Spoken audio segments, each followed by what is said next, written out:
La France est un pays de cocagne au peuple millénaire et civilisé.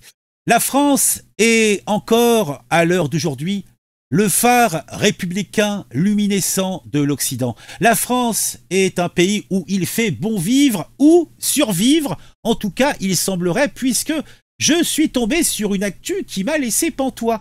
2 hommes ont été séquestrés, 2 hommes ont été brûlés, et pas avec une bougie, genre petit plan coquin, non, non, ils ont été brûlés avec de l'huile chaude, et ce n'est pas tout, les 2 hommes ont été poignardouillés.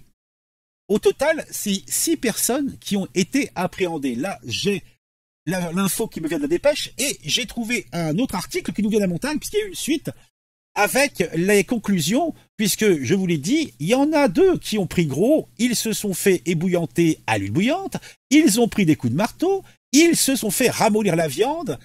Pour des cambrioleurs, on peut dire que ça s'est mal passé. Et en plus, les vilains pas beaux, ou les gentils, c'est bon comment tu vois les choses, qui s'étaient fait cambrioler, eh bien, ont enregistré toute la scène et ont diffusé la vidéo sur les réseaux sociaux.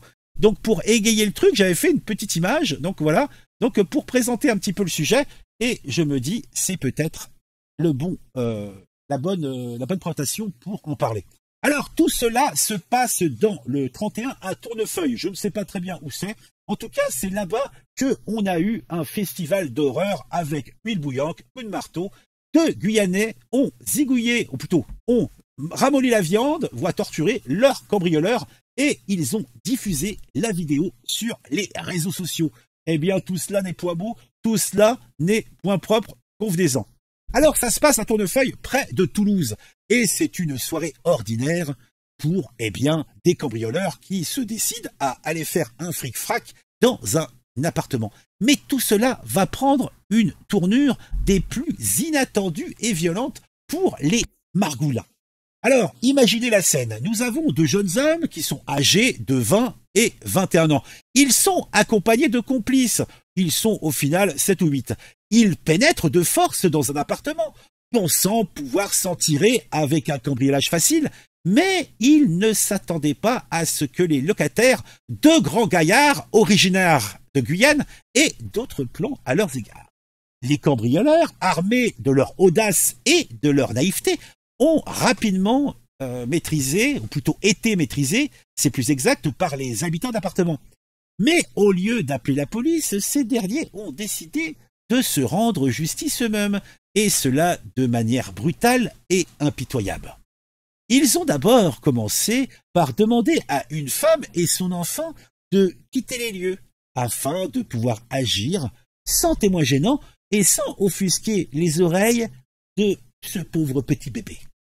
Alors, ce qui a suivi a été une scène digne des pires films d'horreur, et ça fait bien plaisir, moi je vous le dis, ça fait bien plaisir.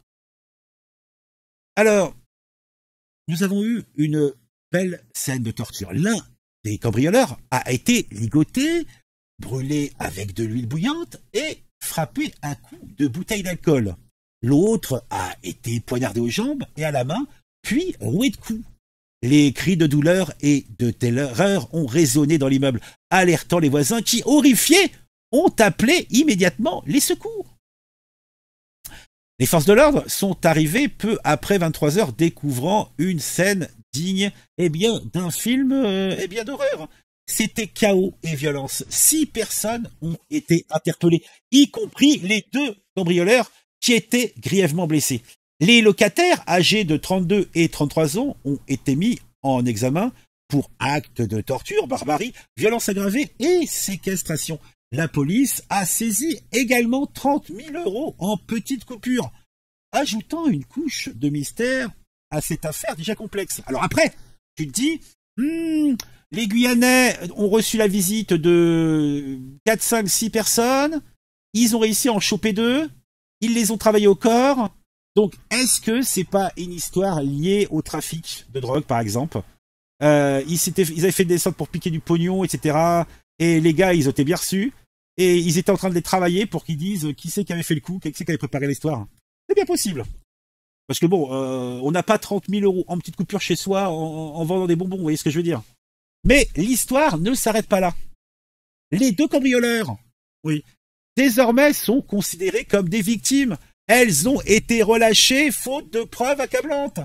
La vidéo de la torture, diffusée en direct sur les réseaux sociaux, oui, c'est en direct en plus que c'était fait, ajoute cette dimension, eh bien, voyeuriste qui me fait tellement plaisir. Ouais. Donc, on a là une belle histoire tordue et sordide. Je vous invite, eh bien, à consulter les articles. Je vous mettrai les liens en description. Parce que franchement, c'est une sombre histoire. J'attends les suites et je pense que je reparlerai dans le futur parce qu'il y a pas mal de choses que on n'a pas encore réussi à avoir comme information. Allez, je vous invite à me dire en commentaire ce que vous pensez de tout ça. On se retrouve très vite pour une nouvelle vidéo sur un sujet qui m'a intéressé et qui, je l'espère, vous intéressera aussi.